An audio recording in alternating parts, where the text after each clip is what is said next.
Baik, Assalamualaikum warahmatullahi wabarakatuh. Perkenalkan, nama saya Firman Davin Pratama dengan NIM 2020 31211 dari kelas F. Pada kesempatan kali ini, saya akan mendemonstrasikan hasil kerja saya yang berjudul BUMN Goes to Campus ITPLN demi memenuhi tugas pertama dari Bapak Hendra Jatmika dalam mata kuliah rekayasa perangkat lunak. Oke, untuk pertanyaan pertama adalah kesimpulan materi apa yang didapat serta hubungannya dengan mata kuliah rekayasa perangkat lunak.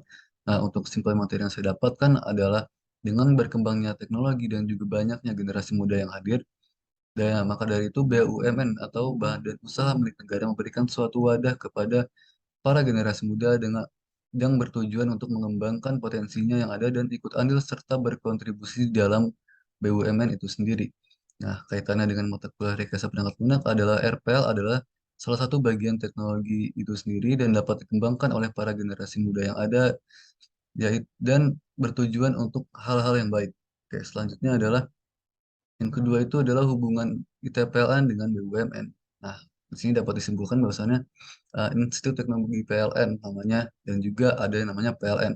Nah, dari situ bisa saya simpulkan bahwasannya hubungannya ITPLN dan PLN khususnya dengan BUMN ITPLN adalah ITPLN memiliki kerjasama dengan perusahaan listrik negara atau PLN. Nah, dengan itu juga ITPLN memiliki peluang yang lebih besar untuk bekerja di dalam BUMN itu sendiri. Ya, selanjutnya yang ketiga adalah keuntungan kuliah di TPLN bila mana berminat kerja di BUMN. Nah, seperti yang sudah saya mention di slide sebelumnya, yaitu tentang kerjasama. Nah, ITPLN kan memiliki kerjasama dengan BUMN, di mana juga ada beasiswa Aperti dari BUMN itu sendiri, dan juga memiliki peluang yang cukup besar untuk bekerja di BUMN, khususnya di PLN. Karena di kampus itu memiliki kerjasama dan juga beberapa beasiswa serta beberapa kualifikasi untuk memenuhi bekerja di BUMN itu sendiri. Ya, selanjutnya adalah produk rekayasa perangkat lunak memiliki peran besar di era Industri 4.5, di mana Anda adalah ahli dalam bidang RPL atau analisis atau programan produk aplikasi apa yang akan diciptakan, serta kita harus menjelaskannya.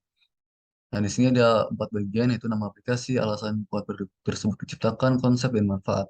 Nah, jadi aplikasi yang saya buat di sini namanya adalah Animapedia.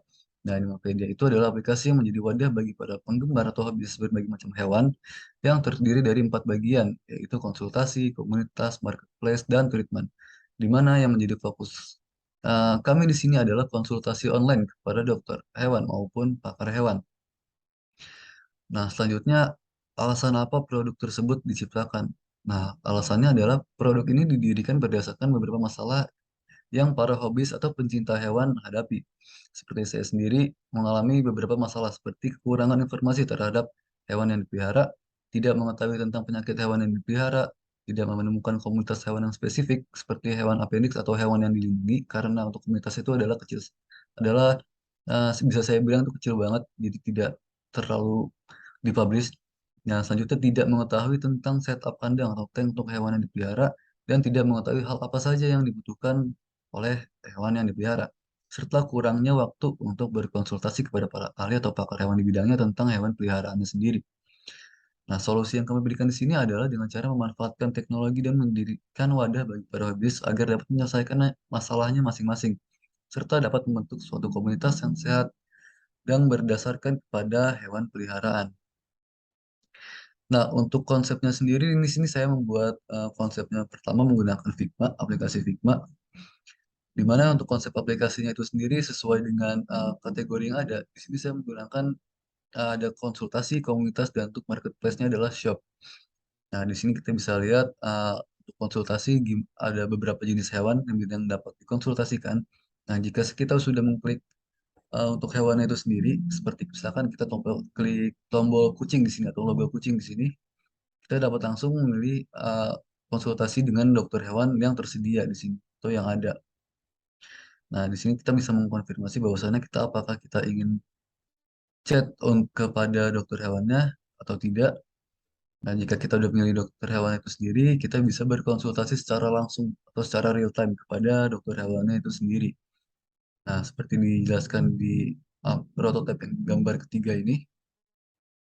Nah, kita di sini dapat berkonsultasi dengan dokter hewan yang telah kita pilih dalam batas waktu yang telah ditentukan atau mendapatkan kesimpulan dari apa masalah yang kita hadapi. Nah, untuk pembayaran itu sendiri, jadi setelah melakukan konsultasi, ada yang dilakukan pembayaran. Nah, pembayaran itu termasuk biaya konsultasi sebesar 15.000 dan untuk biaya setelah atau lengkapnya itu apakah ada obat-obatan yang dipilih atau ada perlengkapan serta peralatan yang harus dibeli untuk hewan tersebut. Nah, di sini dapat dilihat sendiri, saya memberikan linknya untuk konsep apa namanya prototipe saya. Nah, selanjutnya untuk yang terakhir adalah manfaat. Nah, di sini untuk manfaatnya itu sendiri, saya menyatakan beberapa manfaat untuk aplikasi yang saya buat. Di antaranya adalah yang pertama itu membentuk suatu komunitas hewan yang sehat. Nah, selanjutnya, nah tujuan awal ini kan kita tadi untuk yang saya jelaskan adalah membentuk suatu komunitas hewan, di mana saling bertukar informasi dan pandangan terhadap hewan yang kita punya itu sendiri. Apalagi di hewan yang dilindungi atau hewan appendix. Nah, selanjutnya di sini produk ini memfokuskan pada konsultasi tentang hewan peliharaan secara online.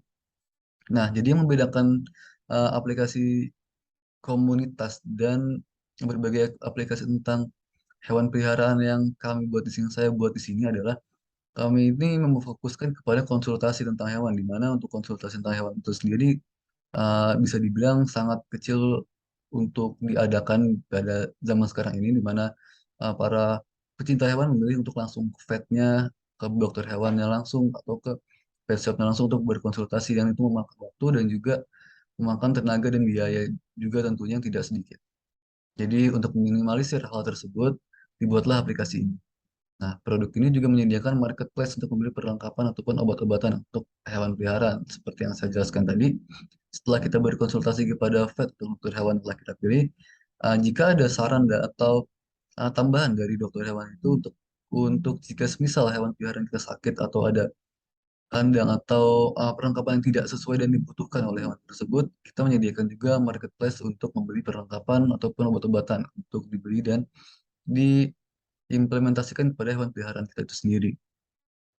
Nah, yang terakhir adalah dengan diciptakan produk ini, pecinta hewan tidak perlu repot pergi ke dokter hewan untuk melakukan konsultasi. Juga dengan adanya komunitas tentang hewan peliharaan, pemilik hewan peliharaan dapat bertukar informasi dan pengalaman mengenai hewan tersebut.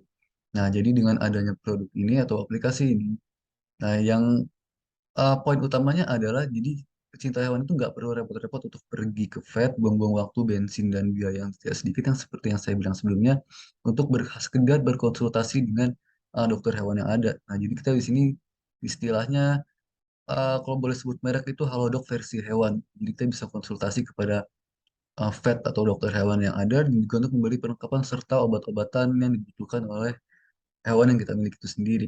Nah, juga di sini tersedia suatu tab komunitas untuk hewan peliharaan. Jadi ada komunitas tentang kucing, contohnya komunitas tentang ikan dengan spesifik misal ikan ikan cupang atau ikan cana atau kucing anggora atau kucing Persia dan juga khususnya di sini mengimplementasikan untuk komunitas hewan appendix atau hewan-hewan dilindungi yang membutuhkan sertifikat dan chip yang dibutuhkan untuk pemeliharaan itu sendiri seperti burung jalak Bali, arwana dan lain-lain.